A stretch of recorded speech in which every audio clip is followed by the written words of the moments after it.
Individually नहीं कर पाएंगे या तो ग्रुप में भी नहीं डाल पाएंगे ब्रॉडकास्ट लिस्ट में, तो मैं सबसे निवेदन करूंगा कि प्लीज आप लोग आपके जो क्लाइंट है उनके कांटेक्ट में रहिए।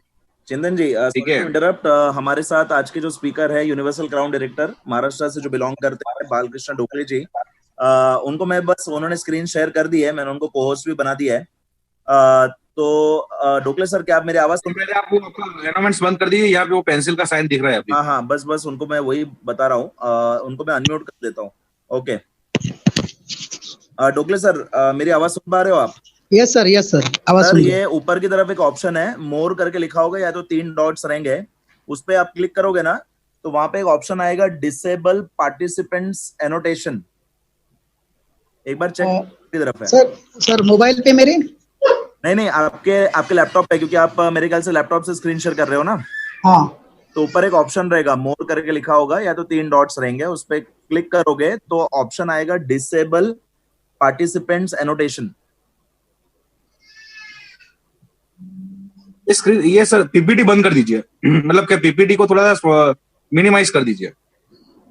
नहीं, एक्चुअली उसमें ही आएगा ऊपर की तरफ सर, वहां पे ऊपर आपका नाम आएगा, that you are sharing screen करके।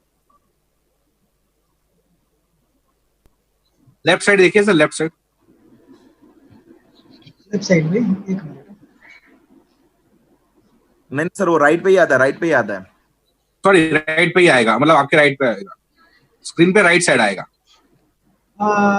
टॉकिंग बालकृष्ण ढोकले, वहाँ पे क्या करना है सर? हाँ, ऊपर जब आपका जो नाम लिखा है ना ऊपर की तरफ, हाँ, वहां पे जब आप माउस लेके जाओगे, हाँ, नीचे की तरफ एक बॉक्स आएगा, वहां पे मोर करके लिखा होगा, या तो फिर 3 डॉट्स रहेंगे राइट हैंड साइड पे।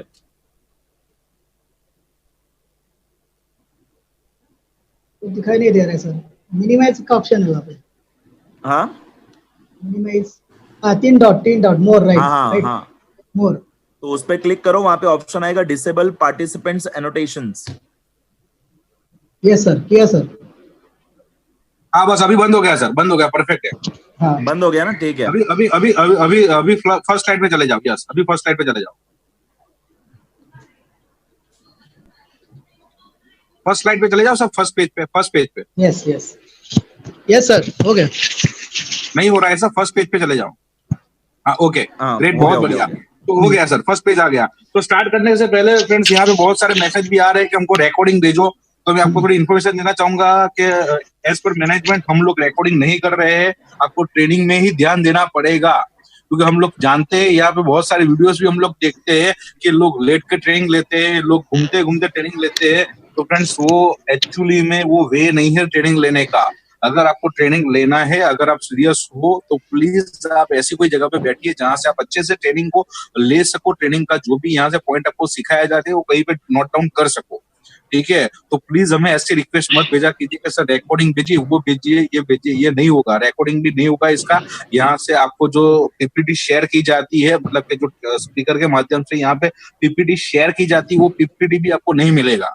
तो आपको यहाँ से अगर जो पॉइंट्स दिए जाते हैं तो उसको प्लीज आपको लिखना है। आपकी नोट पेन लेके बैठिए, नोट और पेन लेके बैठिए, आप वो नोट पेन में आप लिख सकते हो। ठीक है, बहुत सारे रूल्स एंड रेगुलेशन हम लोग पहले दिन से समझाते आ रहे हैं, बट बहुत सारे लोग नहीं समझ रहे हैं, तो इसीलिए हमको वापस ये रूल्स एंड रेगुलेशन बताने पड़ते हैं। तो मैं आपको बताना चाहूंगा। हाँ जी, सॉरी सर इंटरप्ट करने के लिए। मैं रिक्वेस्ट करूंगा जितने भी पार्टिसिपेंट्स है सब अपना वीडियो टर्न ऑफ कर दे। अगर आपका वीडियो ऑन रहेगा तो सॉरी, हमें रिमूव करना पड़ेगा आपको। यस, अगर आपका वीडियो रख दो, अभी हमें रिमूव करना पड़ेगा। अगर आप आपके स्क्रीन शेयर करते रहोगे, जैसे ही मीटिंग चालू होता है, हमने देखा हुआ है कि बहुत सारे लोग अपने स्क्रीन शेयर करने लगते हैं, अपने फोटो स्क्रीन पे लाके रख देते हैं, तो वैसे लोगों को भी यहाँ से हम रिमूव कर देंगे। राइट, ठीक है, तो अगर वीडियो ऑन है तो सॉरी, हमें आपको रिमूव करना पड़ेगा। सो मैं रिक्वेस्ट करूंगा कि आप अपना वीडियो जो है टर्न ऑफ कर दीजिए, क्योंकि इससे जो है हमें प्रॉपर इंटरनेट बैंडविड्थ मिलेगा और स्पीकर की आवाज हम अच्छे से सुन पाएंगे। तो रिक्वेस्ट करूंगा निसार खान जी, मनोज ठाकुर जी, आप अपना वीडियो जो है टर्न ऑफ कर दीजिए please. Okay, so now we will invite our speaker Balkrishna Dhokle ji, universal crown director से बिलोंग करते हैं। सो सर आपका बहुत बहुत स्वागत है sir. And thank you sir, thank you Sachin sir, thank you Chintan sir. Yes sir, now you can start sir. मेरी आवाज क्लियर आ रही है सर? यस सर, एकदम परफेक्ट आ परफेक्ट रही है। है sir. Okay, thank you sir. Thank you Chintan sir, thank you Sachin sir, आपने मुझे इनवाइट किया। Thank you Vestige management, thank you my appliance, thank you my सारे कलीग्स जिन्होंने मुझे ये मौका दिया। तो दोस्तों चलिए स्टार्ट करते हैं। जैसे कहते हैं कि पत्ते पत्ते डाली डाली, पत्ते पत्ते डाली डाली, जिसने भी डाली, अच्छी डाली बुरी डाली, वेस्टीज ने उसकी तो जिंदगी बदल डाली। दोस्तों वेस्टीज ये नाम ही ऐसा है जो सबकी जिंदगी बदलते हैं, बदल डालते हैं, ऐसी एक कंपनी है। तो ये कंपनी में मैं मेरी जर्नी मैं आपको बताना चाहूँगा। मेरा नाम बालकृष्ण ढोकले, मैं मुंबई का ही रहने वाला हूँ, लेकिन फिलहाल अभी पूना में शिफ्टिंग किया है क्योंकि मेरी बड़ी बड़ी लड़की एमबीबीएस कर रही है और लड़का इंजीनियरिंग कर रहा है। तो 3 साल तक मैं और पूना में रहूँगा और 3 साल के बाद वापस मुंबई जाऊँगा। तो मैं मेरी जर्नी आपके साथ शेयर करना चाहूँगा पीपीटी के जरिए, और मैं उम्मीद करता हूँ कि आपको वो पसंद आए। दोस्तों देखिए, पूना डिस्ट्रिक्ट में, महाराष्ट्र में एक पुणे डिस्ट्रिक्ट में एक मुलसी करके एरिया है, मुलसी तहसील।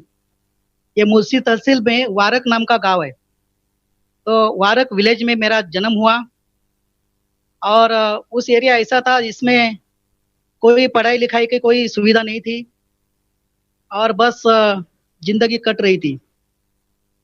यह इस एरिया में एक ही खाली मिल्क बोट आती थी सुबह सुबह के टाइम पे, जो अपने साथ बोट में मिल्क लेके जाते थे। और किसी को अगर आना जाना है तहसील प्लेस में, तालुका प्लेस में, तो बस एक ही साधन था, मिल्क बोट। ये मिल्क बोट के जरिए उनको तालुका प्लेस में जाना पड़ता था।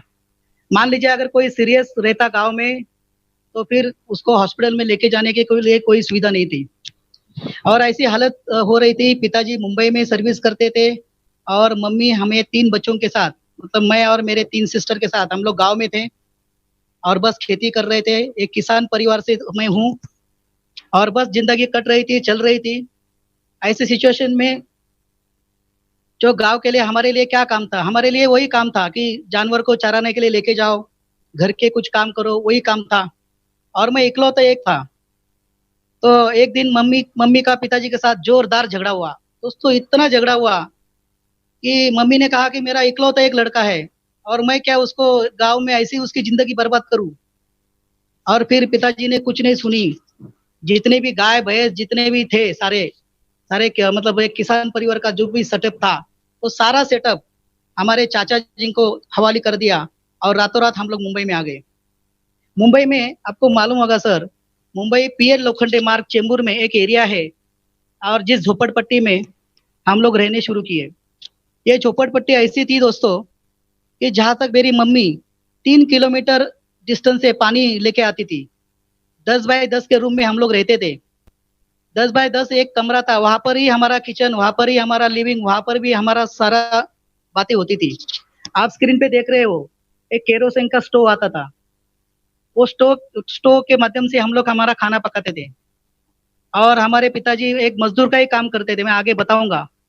और एक 10 रुपए का रॉकेल आता था उस समय में, 10 रुपए का रॉकेल। और जब भी पिताजी घर पे आते थे तो एक 10 रुपए का रॉकेल दुकान से लाया जाता था और फिर हमारा खाना पकता था।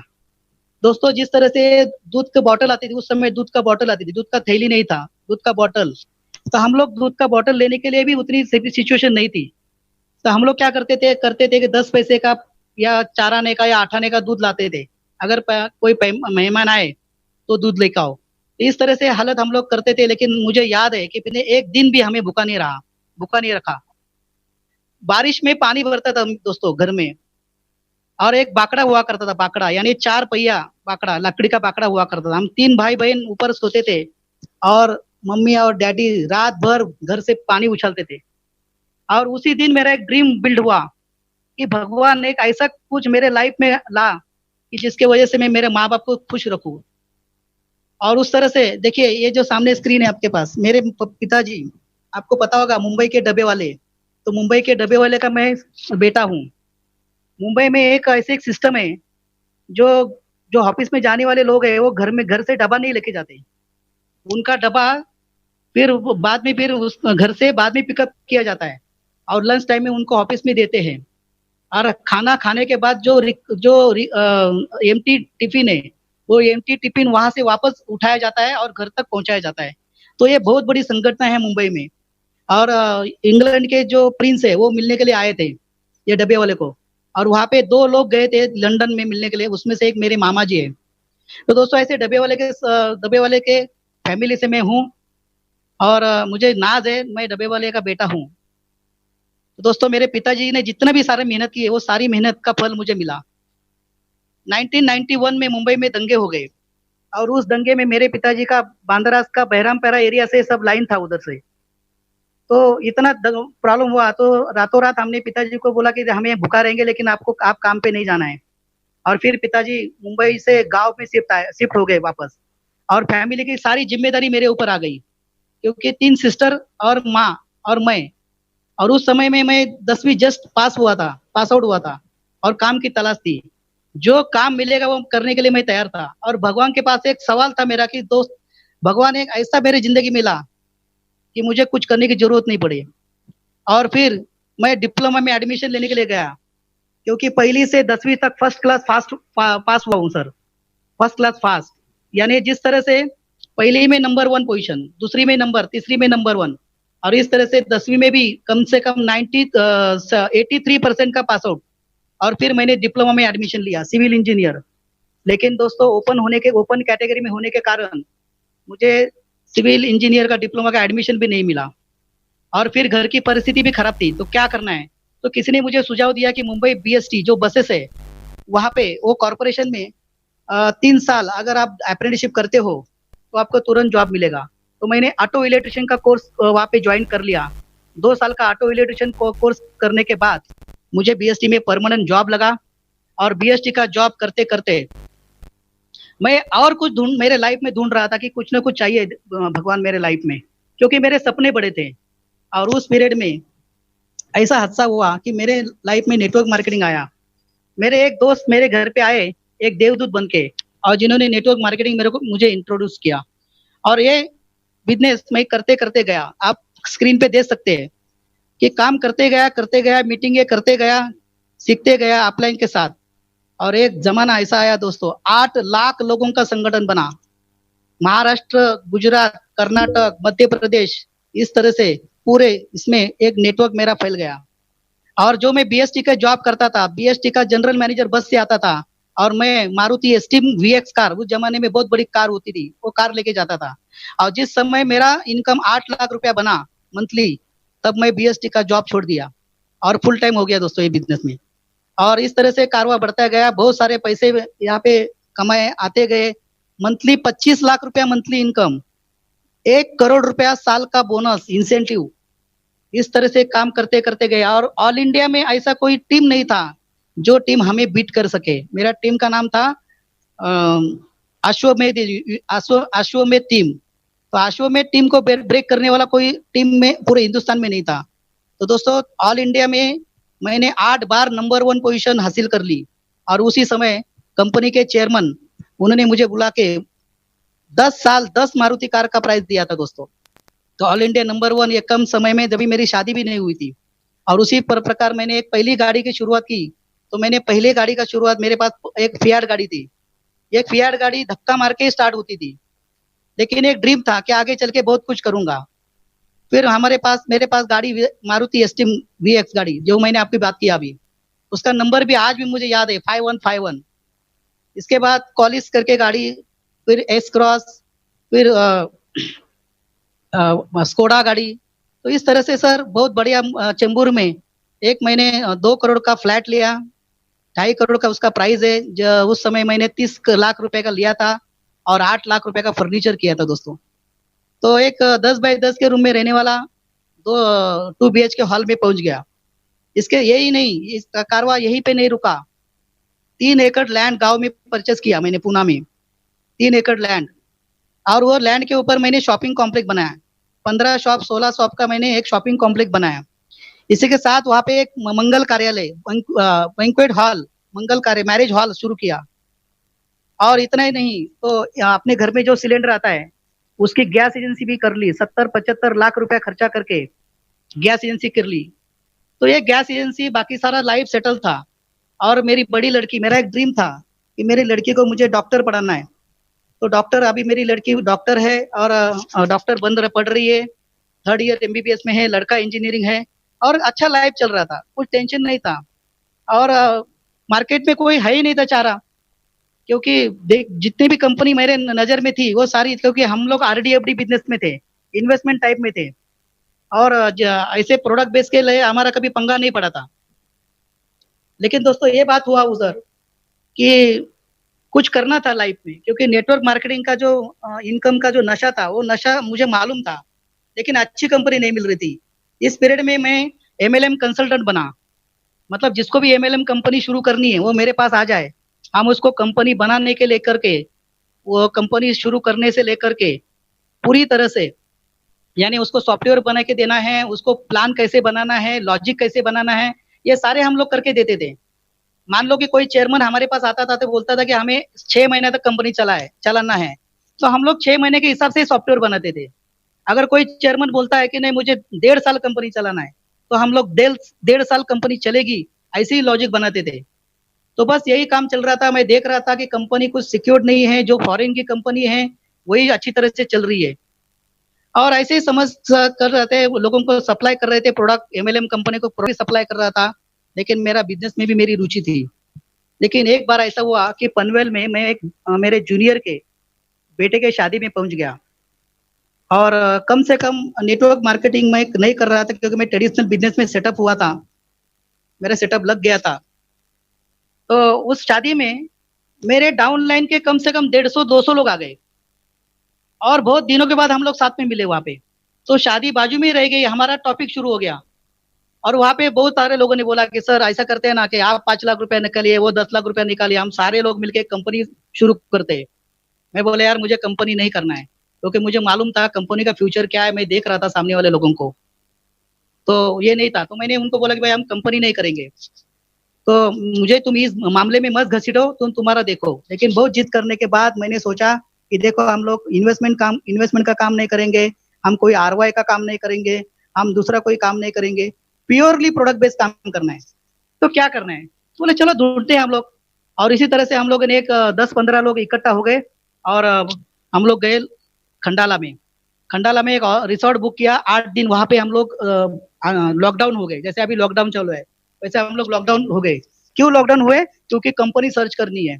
फिर ऑनलाइन हमने देखा, फिर विदेशी कंपनी के लिए देखा, बहुत बड़े बड़े कंपनी, तो उनका वही प्रॉब्लम था कि कंपनी के जो रॉ मटेरियल बाहर से आते हैं, इंडिया में उनका प्रोडक्ट बहुत महंगा है, और इसीलिए जो कॉमन डिस्ट्रीब्यूटर है उनको उनके पल्ले नहीं पड़ रहा है। फिर हमने इंडियन कंपनी के बारे में सोचा, और दोस्तों यकीन मानिए मुझे वेस्टेज नहीं करना था, क्योंकि मेरे 2-3 मेरे डाउनलाइन, मेरे जूनियर वेस्टेज में गए थे, और जितने ताकत से गए थे उतने ताकत से वो रिटर्न आए थे, और इसलिए मुझे वेस्टेज नहीं करना था। लेकिन हम लोग जब भी सोच रहे थे, एक एक सर्चिंग कर रहे थे, बार बार वेस्टेज का नाम आ रहा था, बार बार। अगर मैनेजमेंट की बात करूँ तो वेस्टेज का नाम सामने आ रहा है, इंफ्रास्ट्रक्चर की बात करूँ तो वेस्टेज का नाम सामने आ रहा है, एजुकेशन की बात करूँ तो वेस्टेज का नाम सामने आ रहा है, ये सारा नाम वेस्टेज का आ रहा था। फिर भी मैं डिस्टर्ब था। मेरे डाउनलाइन बोल रहे थे सर अभी क्या पता, अभी क्या प्रॉब्लम है आपको, वेस्टेज फाइनल करते हैं। मैं बोला नहीं, मेरे मन में कुछ डाउट है। तो मैंने वो डाउट बताने के बाद उनको पता चला, तो हमने जो मेरे जूनियर फेल हुए थे वेस्टेज में, उनको फोन लगाया, उनको खंडाला में बुलाया, और उनसे बातें जान ली। तो उनसे पता चली कि वो ऐसे पीरियड में वेस्टेज में ज्वाइन हुए थे जब वेस्टेज में प्रोडक्ट कम थे, एजुकेशन भी उतनी नहीं थी, और उस पीरियड में करोड़ों का टर्नओवर उनसे नहीं हुआ, और फिर उन्होंने वेस्टेज क्विट किया। तो ये सारी बातें आने के बाद हमारा डिसीजन हुआ कि हमें वेस्टेज करना है। अभी वेस्टेज करना फाइनल हुआ, अभी फाइंड आउट करना है अपलाइन। दोस्तों मैं पहला आदमी होगा कि प्रोस्पेक्ट अपलाइन को ढूंढ रहा है। अपलाइन जो है वो प्रोस्पेक्ट को ढूंढते हैं, लेकिन मैं अपलाइन को ढूंढने लगा। 25 दिन हम लोगों ने ढूंढा कि हमें अपलाइन करना है। फिर पुणे से मेरे एक डाउनलाइन, क्योंकि हम लोगों ने जितने भी थे कि मुंबई से कई लोगों ने किसी लोगों के साथ बात किया अपलाइन के लिए, और किसी लीडर के साथ बात किया। तो मैं एक डाउनलाइन मेरे पास आया, सर बोला एक पुणे की एक लेडी है और एकदम फ्रेश है, होटल में, इंडस्ट्री में, या उनका ऑटोमोबाइल में बहुत बड़ा काम है, तो वेस्टेज में उन्होंने बहुत बड़ा उनका अचीवमेंट है, तो हम उनसे बात करते हैं। तो लगे क्यों आ रहा है, इतना बड़ा हम लोगों ने काम किया है, एक लेडी के साथ क्यों ज्वाइन होना है? तो लेडी के साथ ज्वाइन नहीं होते। तो उन्होंने बोला सर मिलके कम से मिलने में क्या हर्ज है? तो मैं बोला चलो लेडीज है और वो भी फ्रेशर है, तो जाते हैं 5 चाय पीते हैं 15 मिनट में और मुंह दिखा के वापस आते हैं। और जब भी उनके साथ बैठा बात किया तो 15 मिनट की मीटिंग 4 घंटे चली। 4 घंटे चलने के बाद मैं बोला यस यही राइट टाइम है अपना ज्वाइन होने के लिए। और मैंने दोस्तों शुरुआत किया वेस्टीज, और वो मेरे अपलाइन है, दूसरा तीसरा कोई नहीं है, लीना खंडेलवाल, क्रिश खंडेलवाल, इनका मैं बहुत बहुत आभारी हूँ। इसके बाद पवन मलिक जी हमारे एम्बेसडर, जिन्होंने हमें बहुत अच्छी तरह से रास्ता दिखाया।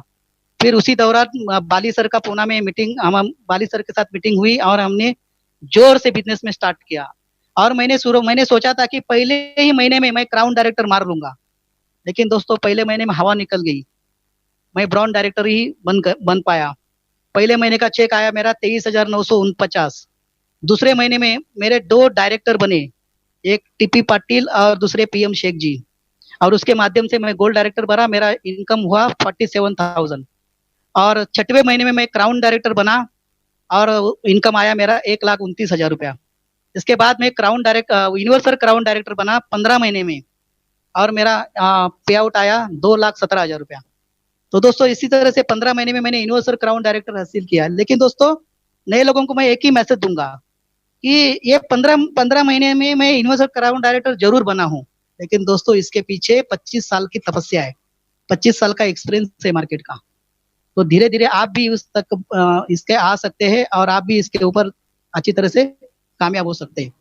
फिर थाईलैंड टूर मिली, कार फंड अचीवमेंट हुआ, हाउस फंड मिला। आज मेरे पास 2 UCD, 3 crown director, 8 star director, 5 gold, 47 silver, इस तरह से बड़ी टीम आज मेरे साथ है। और बस एक ही ड्रीम वेस्टीज से अभी है, और वो है BMW कार, जो अभी लॉकडाउन आने वाली थी, लेकिन लॉकडाउन की वजह से 2 महीना पोस्टपोन हो गई। लेकिन दोस्तों डेफिनेटली ये हम लोग फाइनल करेंगे। तो ये रही मेरी छोटी सी जर्नी। बहुत कुछ बोलना था, लेकिन अभी मैनेजमेंट ने मेरे साथ जो पॉइंट दिया है, टॉपिक दिया है, वो भी हमें कवर करना है क्योंकि टाइम बहुत कम है अपने पास। तो दोस्तों 7 step of success, 7 basic success है दोस्तों, जो अगर आप अच्छी तरह से यूज करेंगे तो जिंदगी में आराम से कामयाब हो सकते हैं। तो आप कामयाब होने के लिए तैयार हैं? अगर कामयाब होने के लिए तैयार है तो आपको ये 7 स्टेप, सक्सेस स्टेप आपको फॉलो करने हैं। बस आसान स्टेप है। Use the product, share the product, make a list, contact and invite, meeting, team work और फॉलो। चलिए विस्तार से जानते हैं। देखिए जो भी हम लोग काम करते हैं, अभी कहां से ना कहां से हम लोग प्रोडक्ट ला रहे हैं, बाजार से प्रोडक्ट ला रहे हैं, लेकिन दोस्तों बाजार के प्रोडक्ट आप परचेस मत करिए, बाहर के प्रोडक्ट मत परचेस करिए। जो भी प्रोडक्ट वेस्टीज में अवेलेबल है वो वेस्टीज का ही प्रोडक्ट हमें यूज करना है, बाहर का प्रोडक्ट यूज नहीं करना है। क्योंकि हम हमारा प्रोडक्ट यूज करेंगे तो हमारा बिजनेस बढ़ेगा, आप बाहर का प्रोडक्ट यूज करेंगे तो और किसी का प्रोडक्ट बढ़ेगा। इसीलिए आपको हमारा प्रोडक्ट यूज करना बहुत जरूरी है। 100% यूजर होना बहुत जरूरी है दोस्तों। ओके, अभी नए नए आदमी जब ज्वाइन होते हैं तो उनके सामने एक सवाल आता है कि सर अभी अभी तो मैंने राशन भरा है, अभी अभी तो मैं सेल लगा था, वो सेल में मैंने सारे प्रोडक्ट उठा के लाए हैं, अभी मैं क्या करता हूँ, वो स्टॉक है मेरे पास, वो पहले खत्म करता हूँ, बाद में मतलब बाद में बाय नहीं करूंगा कभी, लेकिन पहले वो स्टॉक खत्म करता हूँ और फिर वेस्टीज के प्रोडक्ट यूज करता हूँ। तो दोस्तों ऐसे नहीं करना है। पहले देखो दोनों में से एक प्रोडक्ट आपके स्टॉक में रहने वाले, या तो बाहर के प्रोडक्ट रहने वाले या तो वेस्टीज के प्रोडक्ट। लेकिन 3 महीने आप वेस्टीज का बिजनेस बिल्ड करने जा रहे हैं, तो आप जब भी सामने वाले लोगों को बताएंगे ना, तो वो भी आपको पूछेगा सर इसका पेस्ट कैसा है, सर इसका साबुन कैसा है, सर इसकी डिटर्जेंट पाउडर कैसी है, सर इसकी चाय पाउडर कैसी है। अगर आप यूजर नहीं है ना तो आप 100% बोल नहीं पाओगे। इसलिए सबसे पहले आपको क्या करना है, जो भी आपके पास स्टॉक है अदर प्रोडक्ट का, उसको एक बॉक्स में डालिए और 3 महीने के लिए उसको स्टॉक में रखिए। 3 महीने के बाद चाहिए तो आप यूज कर सकते हो, लेकिन सबसे पहले आपको वेस्टीज का प्रोडक्ट यूज करना है। मैंने भी वही किया सर। वेस्टीज का प्रोडक्ट यूज करने से क्या होता है, अपने को बिलीव आता है, विश्वास आता है। सामने वाला आदमी कुछ भी बोले लेकिन हम उससे लड़ पड़ते हैं, क्योंकि एक बिलीव अपने पास आता है, ये कंपनी जो प्रोडक्ट है वो प्रोडक्ट। क्योंकि बाली सर भी बोलते हैं ना, अरे आप कम से कम प्रोडक्ट को खाओ, प्रोडक्ट को उतना मौका तो दे दो असर दिखाने का। प्रोडक्ट असर अपना दिखाता है, क्योंकि कंपनी 15 साल से मार्केट में 15 साल लोगों को प्रोडक्ट देती है, तो कंपनी ने उस तरह से काम किया है। दोस्तों काम करते समय एक ही बात ध्यान में रखना है, जो मैंने रखा कि जिस प्रोडक्ट पे मैक्सिमम पीवी है वही प्रोडक्ट मैं यूज करता हूँ, वही प्रोडक्ट मैं खरीदी करता हूँ। अभी देखिए मार्केट में कोलगेट मिलता है, आप कोलगेट कोलगेट भी यूज कर सकते हैं या डेंट एश्योर भी यूज कर सकते हैं, लेकिन पीवी किसके ऊपर है? कोलगेट के ऊपर कितना पीवी है? 0 पीवी है। और डेंट एश्योर के ऊपर कितना पीवी है? 4 पीवी है। तो कौन सा आप यूज करेंगे? और अगर आप कोलगेट यूज करेंगे तो आपको 0 पीवी मिलेगा, और डेंट एश्योर यूज करेंगे तो आपको पीवी मिलेगा। तो ये बात ध्यान में रखनी जरूरी है कि पीवी अपना यूज करना है। अभी देखिए, distributor of Colgate use Dent Assure, तो हम उसको क्या कहेंगे? उसको हम मूर्ख मूर्ख कहेंगे, क्योंकि वो कोलगेट का डिस्ट्रीब्यूटर है और डेंट एश्योर यूज कर रहा है। अगर वैसे distributor of Dent Assure use Colgate, तो उसको हम क्या कहेंगे? अगर डेंट एश्योर का डिस्ट्रीब्यूटर अगर कोलगेट यूज करेगा तो उनका हम मूर्ख ही कहेंगे ना। सही बात है। तो अपना प्रोडक्ट यूज करना जरूरी है दोस्तों, क्योंकि हमारा बिजनेस है, हमारी डिस्ट्रीब्यूटरशिप है।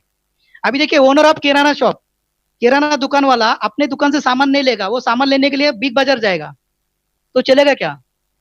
अगर खुद का पेट्रोल पंप है और पेट्रोल भरने के लिए बाजू वाले पेट्रोल पंप पे जाएंगे, चलेगा क्या?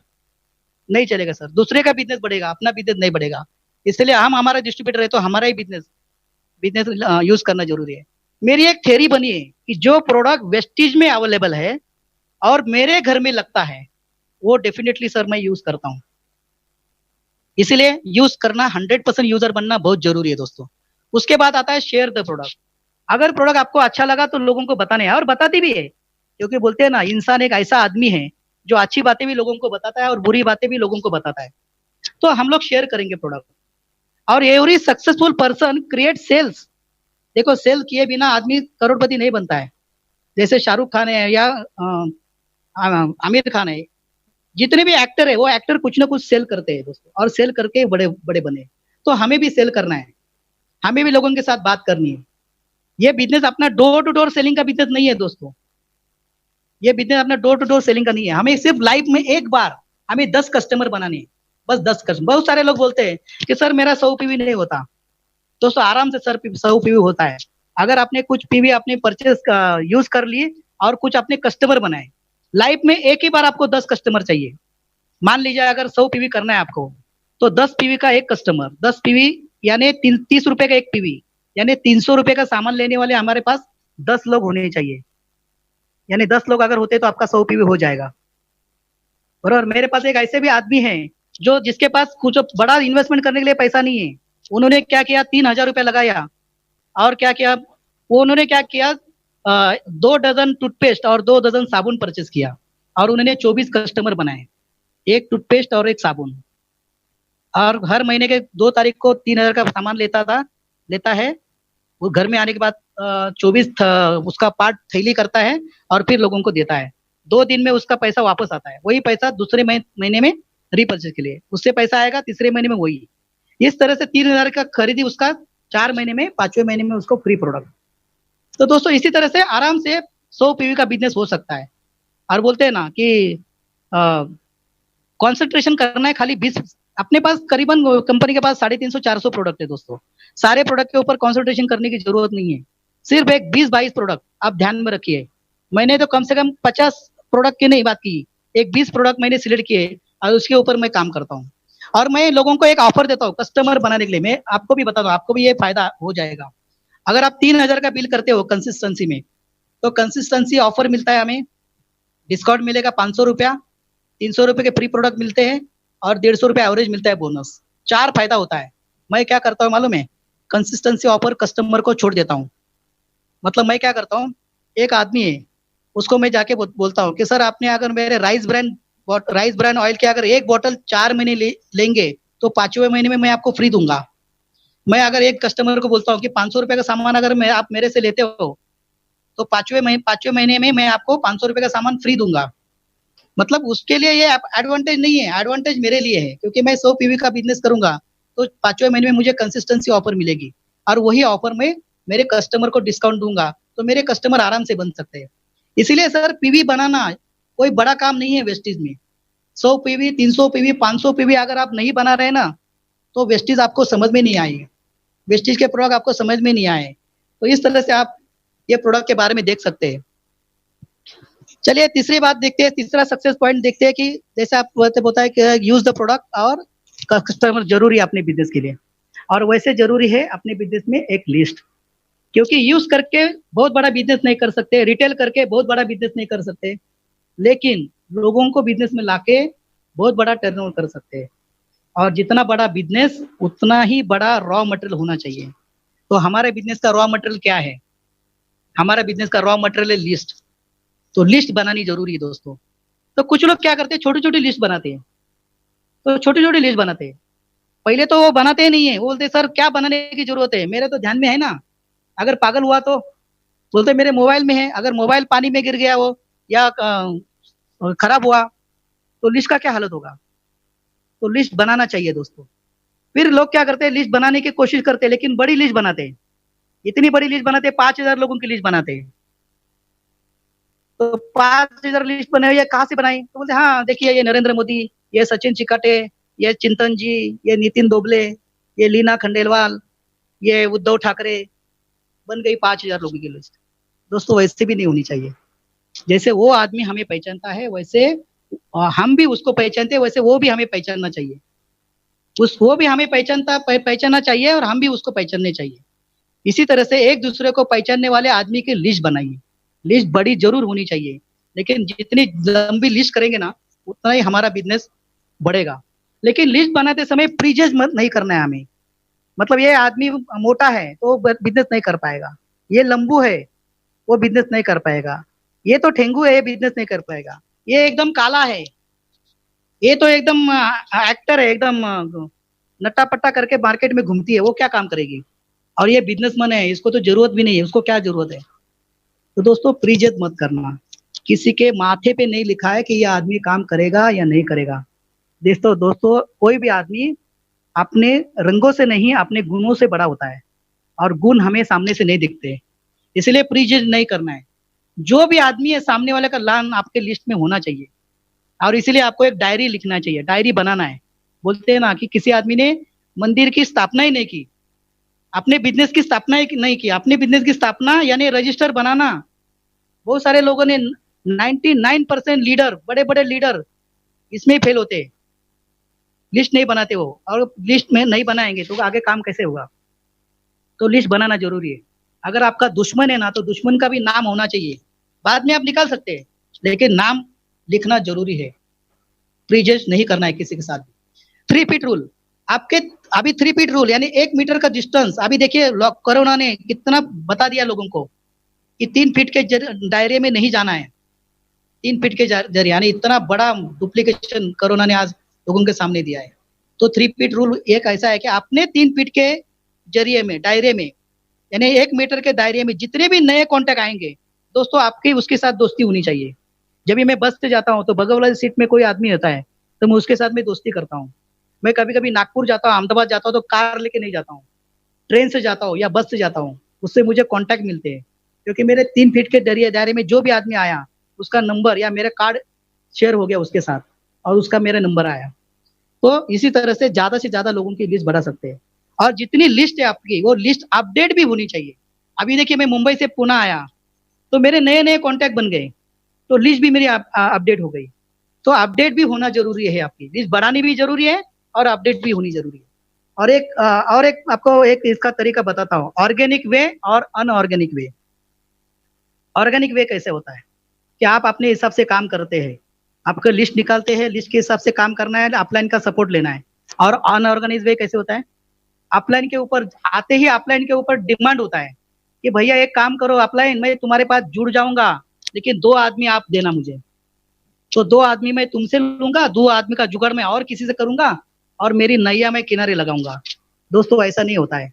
भीख मांग के कोई आदमी करोड़पति नहीं होता है, बरोबर। तो भीख नहीं मांगना है, अपना काम आपने को खुद करना है दोस्तों। और देखो पैसे का काम एक बार हो सकता है, लेकिन आदमी मांगने का डिमांड कोई भी आदमी आपको पूरा नहीं करेगा। मान लीजिए मैंने आपको वादा किया ना कि 10,000 रुपया दूंगा, तो आज 200, 300, 400, 500 रुपया करके आज नहीं तो कल पैसा मैं पूरा दे सकता हूँ, लेकिन आदमी देने का वादा कभी पूरा नहीं होता है। और इससे क्या होता है, रिलेशन खराब होता है। आदमी देने का वादा किया, मैंने उसको ब्रांड डायरेक्टर किया, देकर क्या दिया, ब्रांड डायरेक्टर तो बना, अच्छा उसको मैंने स्टार बनाया तो क्या बोला, देकर क्या दिया, वो तो स्टार बना अभी तक। दोस्तों कभी उसकी जो इच्छाएं है ना कभी पूरी नहीं होती, इसलिए आदमी देने का वादा मत करिए। और ऑर्गेनाइज वे से काम करिए, अनऑर्गेनाइज वे से काम मत करिए। जो भी सिस्टम है 100% सिस्टम आपको फॉलो करना है। उसके आगे आपको फ्रेंड का फॉर्मूला यूज करके भी आप अपनी लिस्ट बढ़ा सकते हैं। फ्रेंड का फॉर्मूला एफ यानी फैमिली, फैमिली और फ्रेंड। आप जितनी भी फैमिलीज है वो फैमिलीज को आप पहचानते हो, सारे लोगों के नाम लिखिए। आर यानी रिलेटिव्स, आपके जितने रिलेटिव्स है, कौन करेगा कौन नहीं करेगा छोड़िए बात, हमें खाली सिस्टम क्या बोलता है, लिस्ट निकालना है। तो आर यानी रिलेटिव्स। आई यानी इन लॉज, आपके ससुराल पक्ष के जितने भी लोग हैं, साला, साले का साला, साले का साला, साला साला, सारे लोगों का नाम लिखो, एक को भी नहीं छोड़ना है। फिर इंस्टीट्यूट, जैसे हम लोग 10वीं पास हो गए, फिर टाइपिंग इंस्टीट्यूट हो गए, फिर MBA कॉलेज में गए, जितनी भी सारी इंस्टीट्यूट है वो सारे लोग वहां से लिखना है। फिर NE फॉर इंजीनियर, इंजीनियर का नाम लिखना है, जो भी इंजीनियर आपके कॉन्टेक्ट में। टेक्निकल पर्सन यानी प्लम्बर हो, इलेक्ट्रिशियन हो या जो भी हो, उनका नाम लिखना है। और ये का मतलब एनर्जिकल, जिसमें एनर्जी ज्यादा है, ऊर्जा ज्यादा है, ऐसे लोगों को भी आप इसमें ला सकते हो। इसके बाद में आगे फ्रेंड का फॉर्मूला में एन यानी नेबर। देखो सारी दुनिया हम लोग घूमते हैं लेकिन पड़ोसी को भूल जाते हैं, और कभी कभी पड़ोसी हमें ओपन मीटिंग में दिखाई देता है और फिर हम उसको लगते है मीटिंग करने के लिए, भाई तो आप मेरे ग्रुप में आ जा। दोस्तों ऐसे नहीं करना है, आप जैसे लोगों के साथ करोगे ना 10 गुना आपके साथ होने वाला है। इसीलिए नेबर को पहले ढूंढो, आप पहले उसको प्लान दिखाओ। और एन फॉर नीडी, जो जरूरतमंद है, क्योंकि जरूरतमंद को ज्यादा जल्दी वो अट्रैक्ट हो जाएगा, इसलिए नीडी पर्सन भी होना जरूरी है। फिर फ्रेंड में से डी यानी डॉक्टर्स, जितने भी डॉक्टर पहचान वाले हैं उसको आप उसके सारे लोगों की लिस्ट निकालिए। और ड्रीमर्स, जो भी आपके ड्रीमर लोग हैं उसको भी लीजिए। और यस फॉर स्ट्रेंजर यानी अपरिचित आदमी। दोस्तों अभी मेरे पास 8 लेग है, 8 में से 3 लेग मेरे स्ट्रेंजर है, जिसको मैंने वेस्टिज से पहले भी और वेस्टिज में आने के बाद भी नहीं मिला था, लेकिन वेस्टिज में आने के बाद ऐसे स्ट्रेंजर में 3 फीट रूल के माध्यम से मुझे उनके कांटेक्ट मिले, बातचीत हुई और वो मेरे बिजनेस में आ गए दोस्तों। तो स्ट्रेंजर के रूप में यानी हर कोई आदमी आपके पास आ सकता है। और ये सारी लिस्ट बनाने के बाद, अभी तो लिस्ट तो आपकी बन गई, जितनी बड़ी लिस्ट करनी है उतनी बड़ी लिस्ट करिए। उसके बाद क्या करना है, उसके बाद करना है उसको सिटी वाइज लिस्ट को डिवाइड करना है। नेम, मोबाइल नंबर, उसका इनकम, एरिया, ग्रुप और रिमार्क। ग्रुप के बारे में आगे बताऊंगा। अभी एरिया वाइज लिखिए उनको। मतलब मान लो मैं चेंबूर में रहता हूँ, तो घाटकोपर के लोग कितने हैं, विरार के लोग कितने हैं, कल्याण वाले कितने हैं, बदलापुर वाले कितने हैं। मान लीजिए मैं विरार गया, एक आदमी को मिलने गया, उसका वो घर पे मिला नहीं, तो मैं तो उस एरिया में गया है, तो क्या करूंगा, मेरा वक्त तो नहीं गुजार, तो नहीं ये कर सकता हूँ। तो वो लिस्ट में मैं देखूंगा दूसरा कौन आदमी है, फिर उसको कांटेक्ट करके उसको मैं मिलूंगा। तो उस एरिया में हर एक लोगों के साथ हम लोग मिल सकते हैं। इसे एरिया वाइज लिस्ट होने का वो बहुत बड़ा फायदा होता है दोस्तों। और फिर हमें काम करना है डिस्टेंस वाइज। कुछ लोग ऐसे मैंने देखा है कि चलो मुंबई से लोग हैं, एक आदमी मैं ज्वाइन करता हूँ नागपुर में, एक आदमी मैं ज्वाइन करता हूँ बेलगांव में, एक आदमी मैं ज्वाइन करता हूँ दिल्ली में, और आप लोगों को बोलते हैं चलो सर हम लोग जाते हैं उसको ये करने के लिए। ऐसा नहीं होता दोस्तों। सिस्टम क्या बोलता है कि सिस्टम बोलता है कि पहले आपको 50 किलोमीटर के अंदर के लोगों को कांटेक्ट करना है, फिर आपका जैसे इनकम बढ़ेगा फिर 100 किलोमीटर, फिर 500 किलोमीटर, इस तरह से आपका नेटवर्क आपको बढ़ा के जाना है। बरोबर ना, बोलते हैं ना all Indians are my brothers and sister. सारे इंडियन हमारे भाई बहन हैं, तो सारे लोगों को हम इकट्ठा नहीं कन्विंस कर सकते, इकट्ठा नहीं ले सकते, धीरे धीरे हो जाएगा। इसलिए शॉर्ट लिस्ट करिए कि लोकल लिस्ट, डोमेस्टिक लिस्ट और इंटरनेशनल लिस्ट, और उस लिस्ट के हिसाब से सिटी वाइज के हिसाब से आप उनको प्रायोरिटी दे सकते हैं। अच्छा, ये तो लिस्ट तो आपने बना ली, लेकिन लिस्ट बनाने के बाद सिलेक्शन भी होना जरूरी है। कौन से आदमी को पहले कांटेक्ट करना है, बाद में कौन सा आदमी को करना है, ये भी समझ में नहीं आता है, और इसलिए हमारा वक्त जाता है दोस्तों। ठीक है, तो सिलेक्शन इंपॉर्टेंट है। तो सिलेक्शन के लिए आपको 3 पॉइंट में बताना चाहता हूँ। पहला पॉइंट है एज। 20 से 45 के एज के लोग हमें चाहिए। देखो ये मैं खाली बोल रहा हूँ, इसका मतलब ये नहीं कि 19 साल का लड़का नहीं चाहिए या 46 साल का आदमी नहीं चाहिए, चाहिए, हमें सब लोग चाहिए, लेकिन 20 से 45 साल के लोगों को हमें टारगेट करना है। क्यों करना है दोस्तों, ये लोग जोशीले लोग होते हैं, ये एनर्जिकल लोग होते हैं, इनके अंदर एनर्जी बहुत होती है, उनके सपने उनको पूरे करने हैं, और वो सपने पूरे करने के लिए दिन रात मेहनत करने के लिए तैयार होते हैं दोस्तों। तो पहले इस कैटेगरी के लोगों को पहले हमें सिलेक्ट करना है। दूसरा है इनकम कैटेगरी। इनकम है 25,000 से लेकर के 75,000 के बीच में। दोस्तों ये ऐसे लोग हैं जो सर्कस वाले लोग हैं, 9 से 5, 9 से 5, 9 से 5, 9 से 5, फिर 2 घंटा ट्रैफिक में, आने के लिए 2 घंटा, जाने के लिए 2 घंटा, और पूरी जिंदगी 9 से 5, 9 से 5, यानी 2 पंचिंग के बीच में एक लंचिंग। सुबह जाने के बाद पंच करेंगे, शाम को छूटने के बाद एक पंच करेंगे, और दोपहर का एक खाना लंच, 2 पंचिंग के बीच में एक लंचिंग। तो ऐसी उनकी जिंदगी होती है सर्कस के जैसे। तो दोस्तों इनके ऊपर टारगेट करना है, क्योंकि उनके सपने बहुत बड़े हैं। इनके नीचे वाले लोग हैं ना, वो मजदूर कैटेगरी के लोग हैं, उनको कुछ भी फिक्र नहीं है। आज का खाना हो गया बस, कल कैसा देखा, कल किसने देखा है देखेंगे बाद में, उसको कोई टेंशन नहीं है। सबसे सुखी प्राणी वही है। और जो बड़े आमिर है, आमिर लोगों को तो टेंशन ही नहीं है, पैसे का तो बहुत पैसा है उनके पास। तो दोस्तों ये बीच वाले लोगों को है ना, उनको पहले हमें अप्रोच करना है। और तीसरा है सोशल क्रेडिबिलिटी। ऐसे ही मैं एक आदमी के पास प्लान दिखाने के लिए गया था, तो उनके होटल में गया, तो जैसे होटल में गया तो उसने अपने जेब में से एक रिवॉल्वर निकाला, बंदूक, और टेबल पे रख दिया। मैं बोला ये क्या है? बोला नहीं, जेब में वो चुभ रहा था इसके लिए ऊपर रखा है। फिर जिनके माध्यम से मैं गया था वो बोलते हैं सर ये इनका तो बहुत बड़ा पावर है, बहुत बड़ा उनका क्रेडिट है, एरिया के सारे लोग जुड़ जाएंगे। दोस्तों सोचो, अगर ऐसे लोग अगर बिजनेस में आए तो क्या करेंगे? पहले हमें वो ठिकाने लगाएंगे।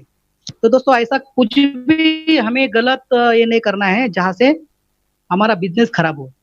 इसलिए वो भी ध्यान रखते हैं। जो पैसे की हेरा फेरी करने वाले लोग हैं तो उनको भी ये बिजनेस में ले लाना है। गुंड प्रवृत्ति के लोगों को ये बिजनेस में ले लाना है। तो ये 3 बातें आपको ध्यान में रखनी है। उसके बाद मैं आपको आसान तरीका बताता हूँ, आसान तरीका सिलेक्शन का। जो लिस्ट बनाई आपने को आसान तरीका है। आपको ABC ग्रुप बनाना है। ये यानी क्या? बिगर योर प्रोफाइल, यानी अपने से ज्यादा। आप अगर आप 1 BHK में रहते हो तो 2 BHK वाला, 3 BHK वाला आपसे जबरदस्त, आपसे अच्छा, उसका सभी जितने भी लिस्ट में लोग हैं उनको ए नाम दीजिए। देखिए ग्रुप में जो आपने लिस्ट निकाली है उसमें ग्रुप लिखा है ना, उसके सामने ए नाम लिखो, जो आपके प्रोफाइल से ज्यादा प्रोफाइल वाले लोग। फिर B group, equal your profile, यानी आपके जैसे। अगर मैं 1 BHK में हूँ तो वो भी 1 BHK, मेरे पास मारुति 800 है तो उसके पास भी मारुति 800 है, यानी अपने जैसे लोग। मेरा इनकम 1 लाख है तो उसका भी 1 लाख है। ऐसे लोग B कैटेगरी में, B ग्रुप में डालिए। और C ग्रुप में बिलो योर प्रोफाइल, यानी अपने से कम। और इस तरह से लिस्ट निकालिए और आप मार्केट में जाइए। अभी मुझे बताइए सबसे पहले किसको टारगेट करेंगे आप? A ग्रुप को, B ग्रुप को, या C ग्रुप को? किसको टारगेट करेंगे? सही बात है। मैक्सिमम लोग आज क्यों सफल नहीं हुए पता है आपको? क्योंकि मैंने भी वही गलती की है। हम लोग सारे C ग्रुप को टारगेट करते हैं। दोस्तों C ग्रुप को टारगेट नहीं करना है, हमें सबसे पहले A ग्रुप को टारगेट करना है। क्योंकि A ग्रुप के लोगों को हम लोग डरते हैं कि भाई उसके बाद मैं कैसे जाऊं, ये मुझे अटेंड करेगा या नहीं करेगा, वो मुझे पैसा देगा या नहीं देगा, वो मेरा जो बात है वो सुन के लेगा नहीं लेगा। ये बहुत सारे सवाल हमारे दिमाग में आते हैं और हम उसको मिलने के लिए नहीं जाते। लेकिन दोस्तों उसको मिलना जरूरी है। एक बार अगर उसके समझ में आ गई ना बात, तो पैसे की कोई बात नहीं है। अभी तक हम लोग ऐसे लोगों को प्लान दिए ना जिनको 3,000 रुपये नहीं है जिनके पास वेस्टेज का प्रोडक्ट लेने के लिए, तो क्या आगे वो काम करेगा? तो ऐसे आदमी को ढूंढो जिसको पास पैसा हो। और जो बड़े लोगों को, एक ग्रुप का अगर कांटेक्ट करेंगे, अगर उसको समझ में नहीं आया तो बोलेगा सर नहीं सर, सॉरी सर, मैं नहीं कर पाऊंगा। लेकिन समझ में आया ना सर, एक लॉन्ग टर्म आपका डिस्ट्रीब्यूटर बन जाएगा वो। इसलिए सबसे पहले एक ग्रुप को करना है, और फिर B ग्रुप को करना है, और फिर C ग्रुप को। ना इलाज को क्या इलाज। दोस्तों C ग्रुप यानी इतना नहीं, मैं भी C ग्रुप में हूँ सर, क्योंकि कीचड़ में भी कमल खिलता है, कीचड़ में भी कमल खिलता है। लेकिन सबसे पहले A ग्रुप, फिर B ग्रुप, फिर C ग्रुप। इस तरह से आप जाओगे तो बहुत बड़ा आपका काम होगा। एक एग्जांपल देना चाहूंगा मैं आपको, एक स्टोरी, एक कहानी बताना चाहूंगा, सुनना चाहोगे? मान लीजिए आपने एक होटल वाले को डिस्ट्रीब्यूटर बनाया। अभी वो होटल वाला किसको ज्वाइन करेगा? बगल वाले होटल वाले मालिक को करेगा। वो मालिक 3 स्टार होटल वाले मालिक को करेगा, 3 स्टार होटल वाला 4 स्टार होटल वाले को करेगा, 4 स्टार होटल वाले का मालिक 5 स्टार का, 5 स्टार वाले का 7 स्टार। आपका बिजनेस कैसे गया? ऊपर ऊपर गया। इसको बोलते हैं अपवर्ड ज्वाइनिंग, अपवर्ड ज्वाइनिंग। आपका बिजनेस ऊपर ऊपर चला गया। लेकिन उसी प्रकार आपने क्या किया, उसी होटल के वेटर को ज्वाइन किया। तो वेटर के संगत में कौन आता है? वेटर। वेटर ने वेटर को साइन अप किया। वेटर ने किसको साइन अप किया? वेटर को ज्यादा कांटेक्ट में कौन होता है? महाराज, खाना बनाने वाला, कुक। तो उसने कुक को साइन अप किया। अभी कुक के ज्यादा संपर्क में कौन रहता है? सही बताया आपने, मोरी वाला, जो बर्तन था धोता है वो मोरी वाला। तो उसने मोरी वाले को साइन अप किया। देखिए आपका वेटर से बिजनेस कहाँ गया? मोरी में। आप हंस रहे हो दोस्तों, लेकिन ये एक हकीकत है। तो ये हुआ डाउनवर्ड बिजनेस। तो आपको अपवर्ड बिजनेस चाहिए या डाउनवर्ड चाहिए? अपवर्ड चाहिए। अगर आज से अगर आपकी लिस्ट को प्रायोरिटाइज करेंगे, सिलेक्शन करेंगे, तो डेफिनेटली आपका बिजनेस को आप अच्छी तरह से सक्सेसफुल बना सकते हो। इसके बाद आता है कॉन्टैक्ट एंड इनवाइटिंग। लिस्ट तो आपकी बन गई, लिस्ट तो अपनी बन गई, सिलेक्शन भी कर गया, कैसे करना है बस आपका रेडी हो गया बस। अभी बात आती है कॉन्टैक्ट एंड इनवाइटिंग, सामने वालों को कॉन्टैक्ट करना। लेकिन हमारे मन में सारी बात आती, डर आता है कि सर मैं कैसे जाऊं उसको कॉन्टैक्ट करने के लिए। दोस्तों डरिए मत, आपको 3 बातें मैं बताऊंगा। बिग बिजनेस अपॉर्चुनिटी आप बताने जा रहे हो, दुनिया की सबसे बड़ी पावरफुल कॉन्सेप्ट आप उसको बताने वाले हो, जिसके उसकी जिंदगी बदली होने वाली है। आपके पास एक पारस मनी है, आपके पास एक ऐसा हथियार है जिससे उसकी जिंदगी बदली होने वाली है। आप उससे कुछ लेने नहीं जा रहे हो, उसको देने जा रहे हो। तो ये बात ध्यान में रखिए कि आप बड़ी बिजनेस अपॉर्चुनिटी देने के लिए जा रहे हैं। निगेटिव थॉट आपके दिमाग से निकाल दीजिए कि मैं उसके पास जाऊंगा, वो जुड़ेगा क्या नहीं जुड़ेगा, वो करेगा क्या नहीं करेगा। दोस्तों निगेटिव थॉट निकाल दीजिए, बस उसके पास हमें उसको बुलाना है, बस कोई टेंशन नहीं। और जो फियर है, जो डर है आपका, ये डर आपको निकालना है। अगर डर निकाल फेंकोगे तो डेफिनेटली आपका बिजनेस अच्छी तरह से जा सकता है। और जो भी आप बताओगे ना सर, आपके बात में दम होना चाहिए। आप इस तरह से प्रेजेंटेशन करिए कि सामने वालों को पता चले। हमारे मराठी में कहावत है, खोटं बोल पण रेटून बोल, खोटं बोल पण रेटून बोल। तो उस तरह से आपके बात में दम होना चाहिए। देखिए अभी फिल्म और ट्रेलर, फिल्म पहले रिलीज नहीं होती, पहले ट्रेलर रिलीज होता है, और ट्रेलर इतना धमाकेदार होता है। 95% मूवी का प्रमोशन, फिल्म का प्रमोशन वो ट्रेलर करता है, और फिर मूवी रिलीज होती है। तो ट्रेलर यानी अपना कॉन्टैक्ट एंड इनवाइटिंग, ट्रेलर यानी कॉन्टैक्ट। बाद में फिल्म यानी कौन सा प्लान दिखाना, वो फिल्म है। ट्रेलर क्या है? Contact inviting. तो ट्रेलर आपका धमाकेदार होना चाहिए, बराबर। और इसीलिए सवाल का जवाब आपको सवाल से ही देना है। बहुत सारे लोग सवाल करेंगे आपको, लेकिन आपको अगर आंसर देते रहेंगे, जवाब देते रहेंगे ना, तो कौन बनेगा? करोड़पति बन जाएंगे। तो हमें सवाल का जवाब नहीं देना है, हमें सवाल का आंसर आपको सवाल से ही करना है।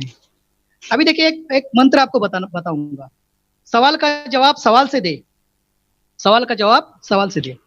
अभी फोन करते समय, इनवाइट करते समय आपको सामने वाला बोलेगा कि सर ये एमएलएम है क्या? एमएलएम तो नहीं है। तो आप बोलते हैं नहीं नहीं नहीं, वो एमएलएम नहीं है, वो ऐसा नहीं है, वो 2 का काम नहीं है, वो ऐसा नहीं है, हमारी कंपनी कुछ अलग है। आप अलग से जुड़ जाते हो। कुछ आदमी बोलता है ये पिरामिड जैसा काम है क्या? एक ने 4 बनाया, 4 ने 8 बनाया, वैसे। फिर वो बोलते हैं ये तो चेन सिस्टम नहीं है, चेन सिस्टम। अच्छा, वो बिजनेस है, घर घर में बेचना पड़ता है, वो वाला। तब तो बोलते हैं वो, हाँ वो नहीं, दूसरा हमारा बिजनेस। दोस्तों ऐसे नहीं, सवाल है ना, मतलब से जोड़ दो। मतलब कैसे? अगर उसने बोला ना कि एमएलएम है क्या, तो आपको बोलना है एमएलएम मतलब, तो वो बता नहीं पाएगा एमएलएम मतलब क्या है, क्योंकि उसको नॉलेज नहीं है, आधी नॉलेज है उसके पास। अगर उसने बोला पिरामिड जैसा बिजनेस है, तो आप बोलना है उसको पिरामिड मतलब, तो उसकी बोलती बंद हो जाएगी। चेन मतलब, घर घर बेचना मतलब, हर बात के ऊपर मतलब, तो उसकी बोलती बंद हो, क्योंकि उसके बाद आधा नॉलेज है। दोस्तों नेटवर्क मार्केटिंग ये इंडस्ट्री है ना, इंडस्ट्री के बारे में बहुत चर्चा है मार्केट में, बहुत चर्चा है, लेकिन सही जानकारी ना 5% लोगों के पास भी नहीं है। और इसीलिए लोग मिसअंडरस्टैंडिंग करके बैठे हुए हैं। जैसे बोलते हैं ना, वेस्टेज क्या है ये बाहर के लोग नहीं जानते, और बाहर के लोग जो जानते हैं वैसे वेस्टेज नहीं है। तो ये सबसे बड़ा बेनिफिट है दोस्तों। इसीलिए लोगों को सवाल का आंसर सवाल से ही दे दो। और जब भी इनविटेशन करते हो आपको, तो आपको मेक इट ब्रीफ, संक्षिप्त में जानकारी दीजिए, स्टोरी मत बताइए। कुछ लोग फोन के ऊपर ही शुरू हो जाते हैं, अरे वो ऐसा है वैसे प्रोडक्ट जबरदस्त है, ऐसे फोन पे उसका कहानी है। दोस्तों अगर फोन पे आपने रामायण शुरू कर दी ना, तो सामने वाला आपके हाथ से गया। इसलिए फोन पे कुछ मत बताओ। अगर मान लीजिए आपको अगर बर्थडे का आप इन्विटेशन देते हो, तो कैसे बुलाते हो? हमने इस तरह से केक बनाया है, ये ड्रेस बनाया है, इतने लोगों का खाना है, इतनी सारी डिटेल देते हैं क्या? या शादी में हमने कौन से गुलाब जामुन बनाया है, दूल्हे का ड्रेस कैसे होगा, दुल्हन के लिए कैसा होगा, ये सारी बातें नहीं बताते, सिर्फ इन्विटेशन देते हैं, भाई आ जा तू, बस शॉर्ट इन्विटेशन होता है।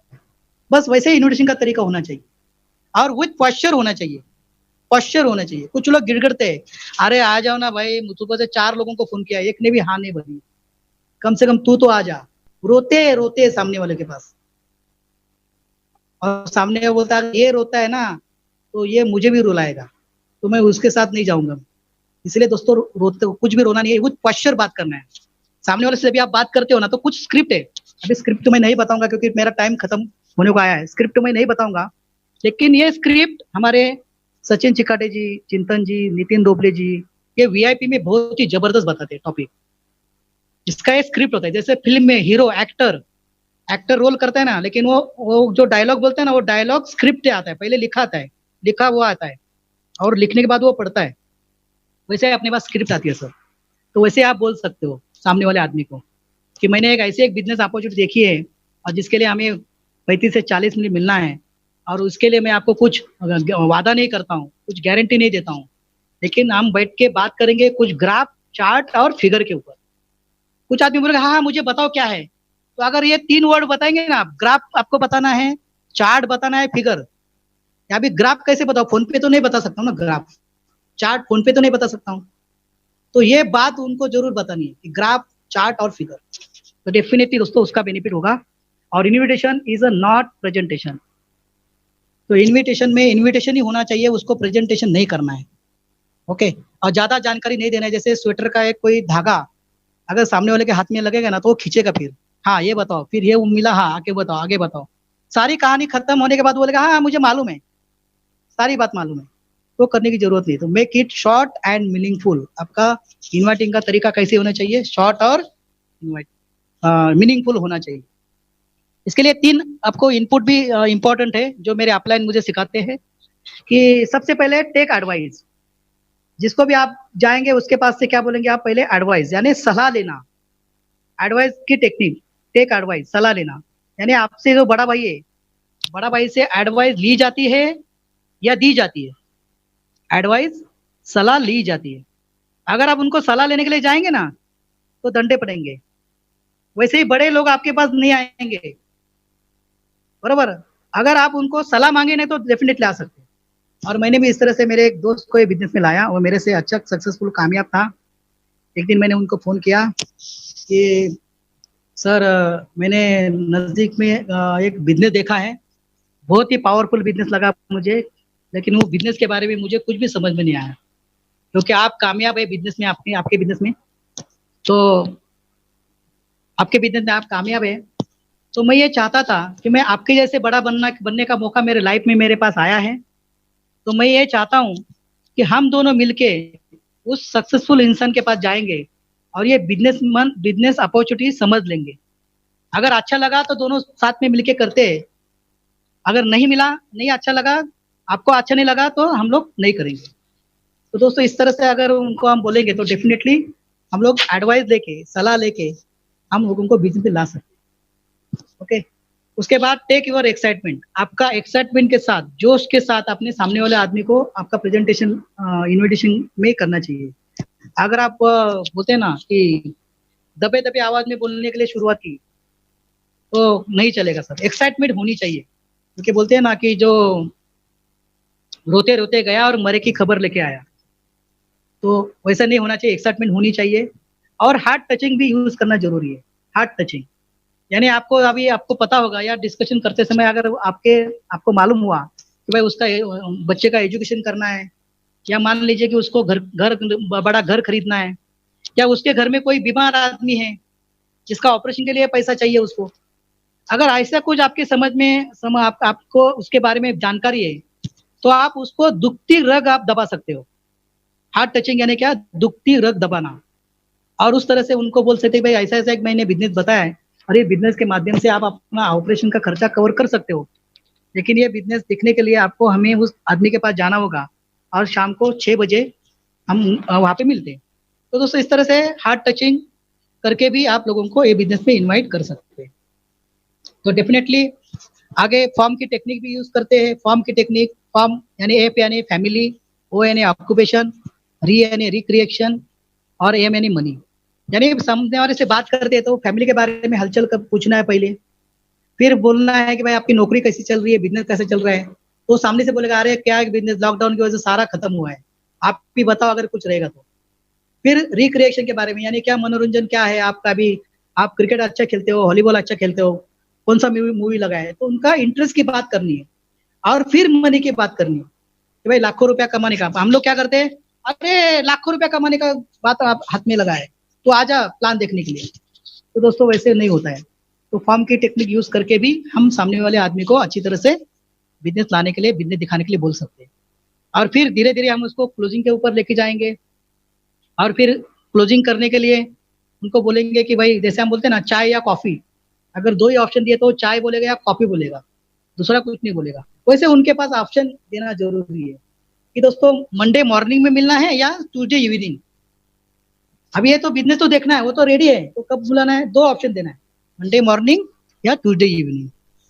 तो उस तरह से आप इसमें मीटिंग में लोगों को बुला सकते हो। और फिर टाइम लॉक करो, टाइम लॉक टेक कंफर्मेशन लेना है, उसका कमिटमेंट लेना है, डेट और टाइम डिसाइड करना है। और उसको ये भी बोलना नहीं भूलना है कि वैल्यूएबल टाइम है, आपका भी वैल्यूएबल टाइम है और मेरा भी वैल्यूएबल टाइम है। तो वादा लेना है, कंफर्मेशन लेना है कि सर आप मंडे मॉर्निंग आप आ रहे हैं ना, क्योंकि मेरी 2 मीटिंग ऑलरेडी मंडे मॉर्निंग में थी, लेकिन आपके लिए वो मीटिंग रीशेड्यूल कर रहा हूँ। और मैं जानता हूँ आपका भी टाइम वैल्यूएबल है, मेरा भी है। तो हम लोग चाहते हैं कि हम एक दूसरे का टाइम की कदर करेंगे। तो सर 22 तारीख को सुबह 9 बजे पक्का लॉक करूँ, टाइम लॉक करूँ? यस। तो उनसे कंफर्मेशन करना है ताकि आप अच्छी तरह से सामने वाले आदमी से बात कर सके। और इसके बाद होता है मीटिंग। मीटिंग करना बहुत ही जबरदस्त है। मीटिंग के लिए हमें करना होगा, तो मीटिंग करना है नहीं, क्या करना है, एसटीपी, सामने वाले आदमी को प्लान दिखाना है। STP show the plan. Show the plan में मराठी में मैंने ऐसा किया है, सांगून तर पहा। एसटीपी सांगून तर पहा, सेल्फ प्लान करना है। दोस्तों जितना ज्यादा लोगों को आप प्लान करेंगे ना उतना आपका फायदा होगा। सेल्फ प्लान बोलते हैं ना, टेढ़ा है पर मेरा है, जैसा भी है मेरा खुद का प्लान है। दोस्तों जब आप बिजनेस में नए हो ना, कम से कम 5 या 6 प्लान आपको ऑफलाइन से दिखवाने हैं, 5 से 6 प्लान। उसके बाद आपको खुद का प्लान दिखाने के लिए आना चाहिए। अगर आज भी ऑफलाइन आपके लिए प्लान दिखा रहा है ना, तो ये ऑफलाइन का बिजनेस है, आपका बिजनेस नहीं है। अगर आप पानी में तैरना है तो आपको पानी में खुद उतरना पड़ेगा। अगर ड्राइविंग सीखनी है ना तो आपको ड्राइविंग चेयर पे आपको खुद बैठना पड़ेगा। वैसे ही दोस्तों प्लान, यहाँ पे बिजनेस में कामयाब होना है ना, तो खुद का प्लान खुद करना जरूरी है आपको। और दिखा दो प्लान, क्या फर्क पड़ता है, 4था 5वां प्लान आपका वैसे होगा, 10वां प्लान और भी ये होगा, लेकिन आपका 20वां प्लान, 21वां प्लान और बेटर होगा। और प्लान करने, प्रैक्टिस करते करते आप बड़े हो गए। तो प्रैक्टिस करिए ना, क्या फर्क पड़ता है। आपके मिसेस के सामने प्लान दिखाओ, आपके बच्चों को बिठाओ, उसको प्लान दिखाओ। अगर कुछ नहीं मिला तो आपके घर में बिल्ली होगी ना, बिल्ली को बिठाओ सामने, उसको प्लान दिखाओ, आपकी प्रैक्टिस हो जाएगी। कुत्ता है, कुत्ते को दिखाओ प्लान, कुत्ता भी खुश हो जाएगा कि सामने वाला कुत्ता उसके मालिक के कार में से जाता है। अगर मैं ये मुझे प्लान दिखाएगा, अगर सक्सेस हो जाएगा तो मैं भी उसके कार में घूमूंगा। तो प्लान दिखाइए दोस्तों, जितना प्रैक्टिस करेंगे उतना आपका फायदा होगा। और ये डुप्लीकेशन का बिजनेस है, कुछ करने की जरूरत नहीं। ऑफलाइन ने जो आपको पीपीटी दिया है वो पीपीटी दिखाओ।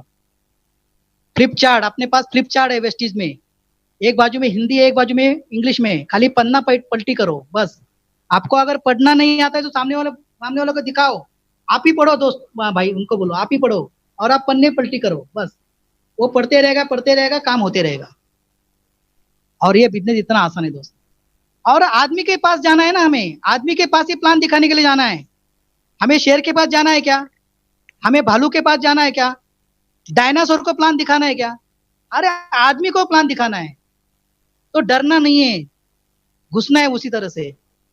और बोलते हैं ना अक्ल की जरूरत है ना शक्ल की जरूरत है। दोस्तों इस बिजनेस को सिर्फ नकल की जरूरत है, नकल करना जरूरी है, बस नकल होनी चाहिए। और ये बिजनेस सर उसी नकलाकार का ही बिजनेस है। और देखो जितने भी बड़े बड़े लोग आए ना, उन्होंने किसी ना किसी ने प्लान दिखाया है। सिद्धार्थ सिंह सर 1 करोड़ वाले इनकम, किसी ना किसी ने उनको प्लान दिखाया। पवन मलिक जी, किसी ने तो उनको प्लान दिखाया। एसपी बारिल, किसी ने तो उनको प्लान दिखाया। अगर आप चाहते हो कि आपके टीम में एसपी भारिल जी आए, पवन मलिक जी आए। आप चाहते हो आपके ग्रुप में, आपके टीम में सिद्धार्थ सिंह जी आए, तो आपको तैयार होना पड़ेगा प्लान दिखाने के लिए। बस just show the plan. System क्या बोलती है, प्लान दिखाओ। सिस्टम ये नहीं बोलती कि उसको प्लान में लेके आओ। प्लान में लेके आना ये हमारे हाथ में नहीं है। प्लान में लेके आना उसके ड्रीम के ऊपर निर्भर है। अगर उसके भाग्य में होगा तो वो बिजनेस में आएगा, नहीं आएगा तो नहीं। जैसे सचिन जी बोलते हैं ना, आया तो बेस्ट, नहीं तो नेक्स्ट। तो दोस्तों उसी तरह से काम करना है। लेकिन ये करते समय हमें एक बात का भी ध्यान रखना है कि ड्रेस कोड भी अच्छी तरह से होना जरूरी है, क्योंकि first impression is last impression. पहला इंप्रेशन ही लास्ट इंप्रेशन होता है दोस्तों, क्योंकि हमारी होल बॉडी हमारा शोरूम के जैसे लगती है। यूनिफॉर्म यानी ड्रेस कोड का बहुत ही मायने रखते हैं। जैसे पुलिस है, पुलिस वाले का ड्रेस होता है, डॉक्टर का ड्रेस होता है, पंडित का ड्रेस होता है, यहाँ तक कि जल्लाद का भी ड्रेस होता है दोस्तों। हर कोई आदमी ड्रेस काम करता है, लेकिन मेरे समझ में नहीं आता है वेस्टी के लोग लुंगी पुंगी में क्यों बिजनेस करते हैं। दोस्तों जब तक हम बदलेंगे नहीं ना, तब तक पैसा भी नहीं आएगा। भगवान भी देख रहा है कि लाख रुपए इस आदमी के हाथ में मैं कैसे दूं, तो भगवान भी देख रहा है। तो इसीलिए जो सिस्टम है ना, तो सिस्टम तोड़ेंगे ना तो उसके साथ कुछ नहीं होगा। जैसे बोलते हैं ना, माय वे और राइट वे। माय वे हम लोग यूज करते हैं, बीए ढोकले वे। बीए ढोकले वे करेंगे तो बीए ढोकले अभी तक जैसे थे वैसे ही बनेंगे। लेकिन right way, Siddharth Singh sir, Pawan Malik sir, जिन्होंने राइट वे बनाए, अगर वो राइट वे से हम लोग चलेंगे तो डेफिनेटली हम आगे जा सकते हैं। वेस्टेज का भी एक ड्रेस कोड है, वो ड्रेस कोड फॉलो करना है हमें। चलो ड्रेस कोड के बारे में और एक आपको थोड़ा सा बताना चाहता हूँ। मैं आपको फास्ट बताता हूँ एकदम। चलो नीचे से ऊपर तक आते हैं। पहले लगेगा शूज, अपने को शूज। तो स्पोर्ट्स शूज हमें यूज नहीं करना है। काले कलर के शूज चाहिए, चमचमाते चाहिए, हो सके तो कट शूज होना चाहिए, क्योंकि हमारे घर में जाने के बाद बार बार लेस छोड़ने की जरूरत नहीं होनी चाहिए। तो शूज भी अच्छे होने चाहिए। फिर सॉक्स, सॉक्स हम लोग यूज करते हैं तो सॉक्स में क्या होता है, बदबू आती है। सामने वाला आदमी बोलता है भाई कब ये आदमी जाएगा और कब मैं फ्री हो जाएगा। तो सॉक्स भी थोड़े अच्छे पहनो। 100 रुपए से 150 रुपए से सॉक्स ले लो। 15 रुपए 20 रुपए से सॉक्स की क्वालिटी भी खराब होती है और उसके बदबू भी आ जाती है। फिर शर्ट और पैंट का कॉम्बिनेशन। अभी वेस्टीज का तो ड्रेस कोड है, तो ये इसमें कोई मतलब नहीं है। फिर भी मैं आपको बताना चाहता हूँ कि कॉम्बिनेशन कैसे होना चाहिए शर्ट पैंट का। Dark shirt light pant, dark shirt light pant, light shirt dark pant. Opposite होना चाहिए, डार्क शर्ट लाइट पैंट या लाइट शर्ट डार्क पैंट। यानी no dark dark, no light light.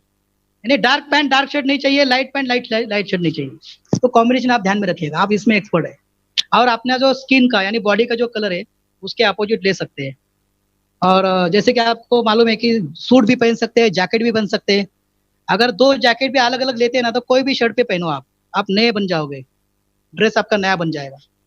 चलो अभी जूते हो गए, सॉक्स हो गए, पैंट शर्ट हो गए, अभी आते हैं दाढ़ी के ऊपर। अभी तक फैशन चल रही है आजकल, बकरा दाढ़ी। बकरा दाढ़ी ऐसा दिखता है ना कि सामने वालों को आदमी तभी डिसीजन लेता है मैं इसके साथ जुड़ू या ना जुड़ू। दोस्तों जितनी भी हमें स्टाइल करनी है ना, 10 लाख रुपया आने के बाद करिए। लेकिन अभी तो लोगों को जो पसंद है ना वो करिए ना। हमें पसंद है वो नहीं करना है, लोगों को जो पसंद है वो करना है। मूछे, कुछ लोग बड़ी बड़ी मूछे वो तो नथुराम जैसी, नहीं तो हो ही ना। तो दोस्तों कुछ लोग ऐसे है कि चाय पीने से पहले मूछे चाय पीती। तो हमारे जो भगवान है राम कृष्ण बुद्ध महावीर, इनको भी मूछे नहीं थी ना, बराबर ना। तो दोस्तों अगर अपने धर्म ने अपने रिलीजन ने अलाउ किया है तो रख दीजिए, कोई प्रॉब्लम नहीं, लेकिन ठीक ठाक होनी जरूरी है। सुबह एकदम क्लीन सेव होनी चाहिए आपकी, क्योंकि ये बिजनेस है। अगर मूछे निकाल देंगे तो आपको एज भी कम दिखेगा। आप 10 साल कम एज के दिखोगे, 10 साल कम एज वाले, क्योंकि झंझट है उतना टाइम भी आपका बचेगा। और फिर जाते हैं बाल कटाना। 25 दिन में आपकी बाल की कटाई होनी चाहिए, 25 दिन में, नहीं तो आप शकुन माना जाता है। तो कटाई होनी चाहिए, ठीक ठाक बाल होने चाहिए। और जैसे आपका फंक्शन है ना, आप जो भी डाई करते हैं तो 3 दिन पहले डाई करना है, फंक्शन के पहले 3 दिन, ताकि फंक्शन तक वो बराबर सेट हो जाएगा। नहीं तो भी दिखेगा वो, यहाँ से काला बाहर आएगा, वहां से ये होता है, दिखता है। तो इसलिए अपना गोडाउन भी, अपना शोरूम भी अच्छी तरह से ठीक ठाक करना है। बैग यूज करना है, जैसे Bill Gate, Adani, Ambani bag use करते हैं। लेकिन हम देखते हैं ना बहुत सारे लोग बैग ही नहीं होता है, ब्रोशर पीछे वाले जेब में, पेन इधर ये करते हैं और ऐसा एक फोल्डर फोल्ड करते हैं उसमें और चलते हैं प्लान दिखाने के लिए। दोस्तों ऐसा नहीं, प्रॉपर किट होना चाहिए आपके पास।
प्लान दिखाने के लिए जा रहे हो लोगों के पास, तो आपका कम से कम एक ठीक ठाक प्लान भी होना चाहिए, उसके लिए पेपर भी होने चाहिए। हम जिसके पास जाते हैं ना प्लान दिखाने के लिए, उससे बोलते हैं तू पेपर दे, उसको इससे काम नहीं होगा। चाहिए 200-500 रुपए का एक बढ़िया पेपर लीजिए, 2 रुपया 3 रुपए का पेपर दिखाएंगे तो सामने वालों को बिलीव नहीं आएगा कि 50,000 रुपया मिलेगा। और सबसे बड़ी बात, प्लान दिखाने के लिए जा रहे हैं ना, तो आपके पास डीएफ होना जरूरी है, डिस्ट्रीब्यूटर एप्लीकेशन फॉर्म। अरे ये इंडिया है भाई, इंडिया, हम लोग अभी तक एडवांस नहीं बने।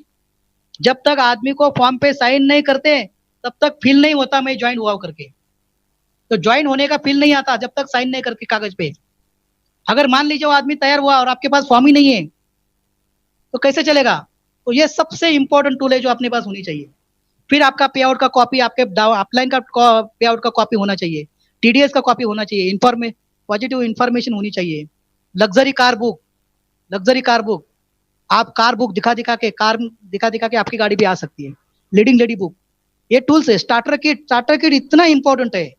स्टार्टर किट ने तो बहुत, मैंने तो इतने लोगों को बांटा है ये स्टार्टर किट, सारे किट है उसमें, ऑर्डर फॉर्म से लेकर के आपके डीएफ से लेकर के प्रोडक्ट कैटलॉग के लेकर सभी इसमें है। तो ये सारी बातें होनी चाहिए। और खास करके डेमो किट दोस्तों, शो द प्लान होता है ना, एसटीपी होता है ना, एसटीपी शो द प्लान नहीं, शो द प्रोडक्ट भी होता है।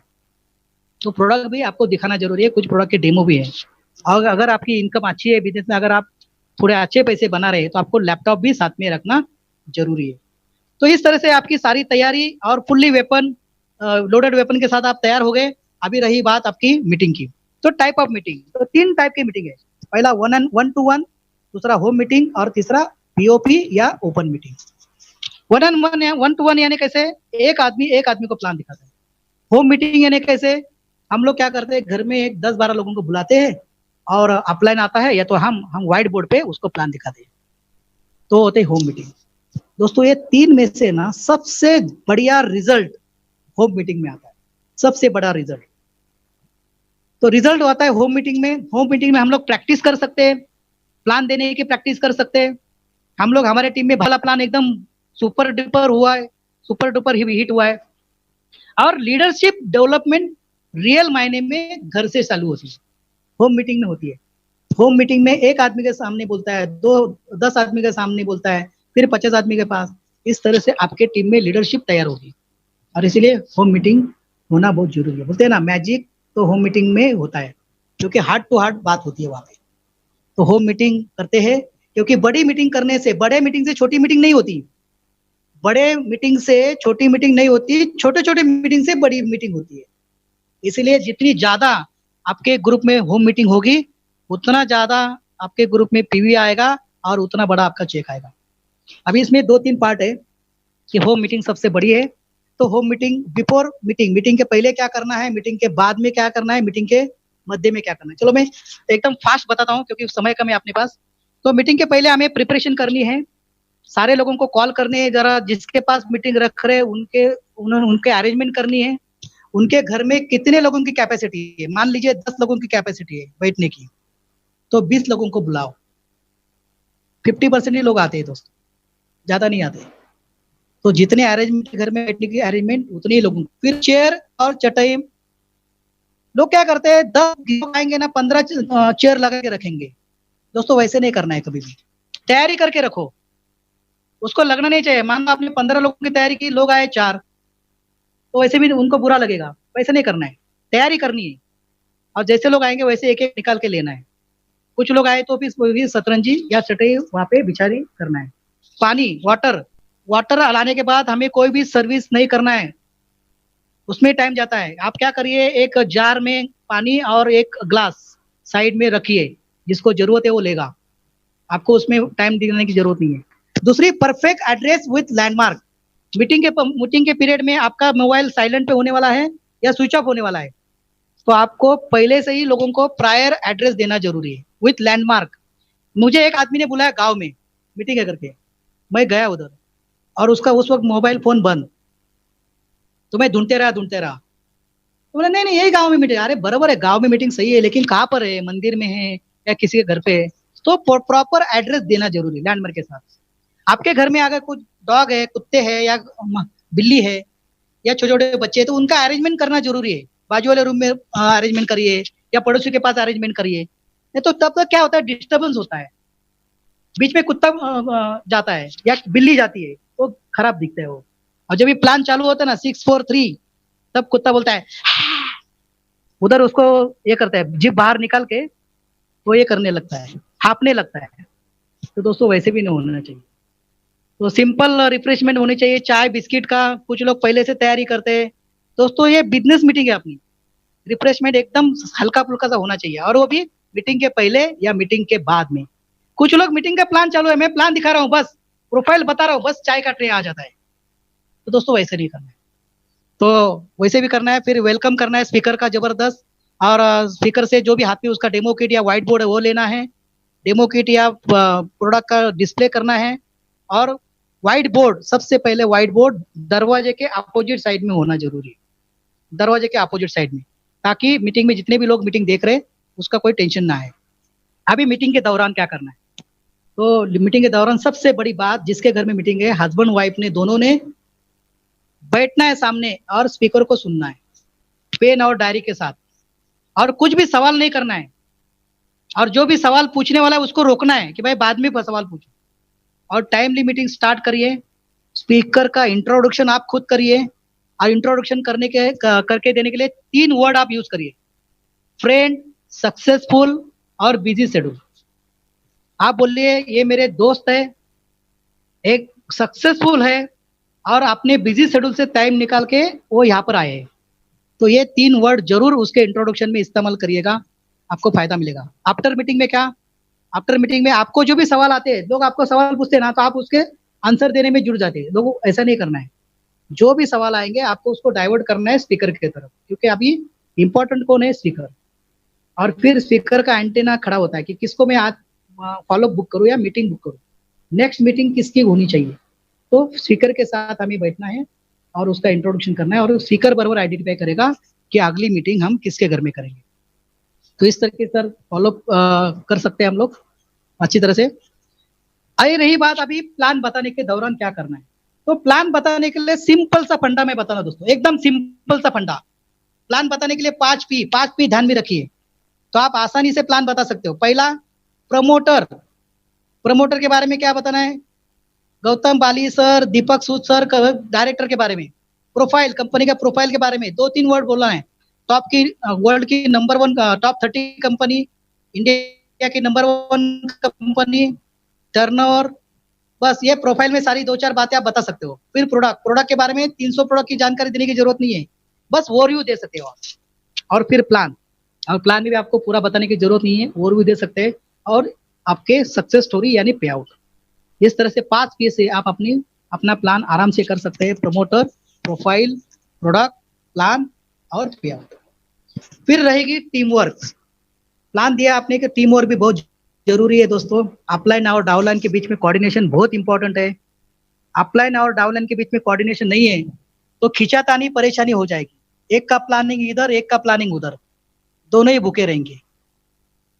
फिर सोचना जरूरी है दोस्तों कि चलो ये बाजू में ना दोनों मिलके जाते हैं, उधर का खाना खत्म हुआ तो यहाँ पर जाते हैं, तो मिलके खाएंगे, मिलकर कमाएंगे, बांट के खाएंगे।